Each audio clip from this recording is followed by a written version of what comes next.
For more on the Fed, I want to bring in Dino Kos.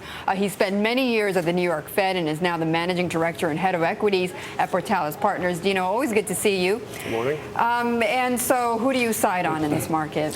I think for today, I don't think the Fed's going to do very much. They will change their assessment of the economy. They'll recognize that the growth is slowing and that the risks to the downside, if anything, have increased. Which they've been saying. We've been hearing Bernanke say this for several months. Exactly. But the economy still is growing, and I think the market is has kind of talked itself maybe into being a little too bearish right now. The economy still is growing, and in a sense, this is what we expected coming out of a financial crisis: a slow growth recovery. That's what we're getting. But some in the market are getting impatient, and now they're waiting for another round of quantitative easing. I don't think the Fed is quite ready yet.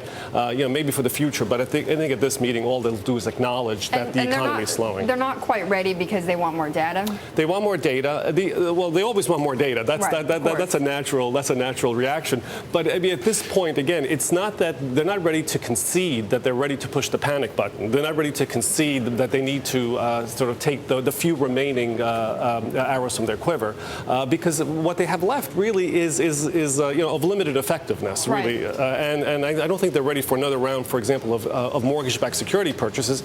Mortgage rates are at all-time lows as is. I think I read this note from Peter Bookvar this morning, who basically said that the Fed is impotent.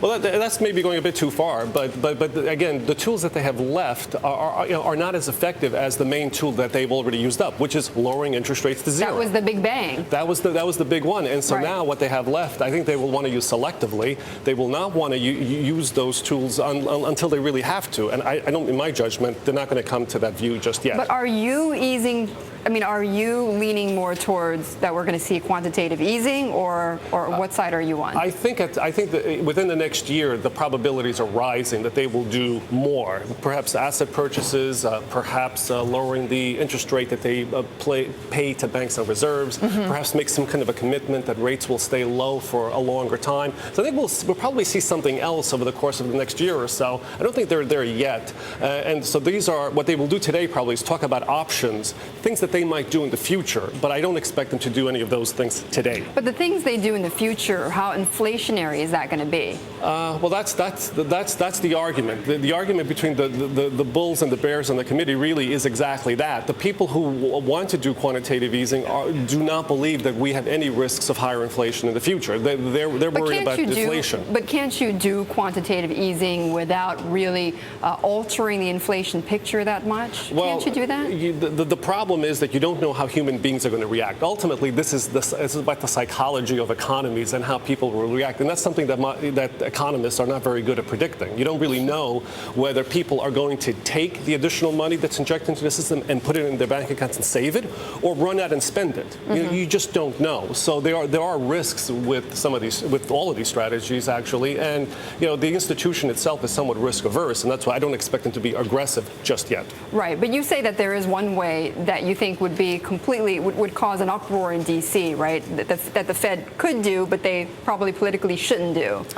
Well, the new asset purchases, right? There are, yes, of course. They bought almost $2 trillion of assets last year. Now, they could go back and do another round of asset purchases. That will be extremely controversial within Congress. Again, unlikely to happen unless the economy really is faltering even more. If we see the unemployment rate begin to rise again, that would put pressure on the Fed to, quote, do more, and then you might have something like a new asset purchase program kick in. I can only imagine what the inflation hawks would do if we did see something like that. Well, they move out of the country or something.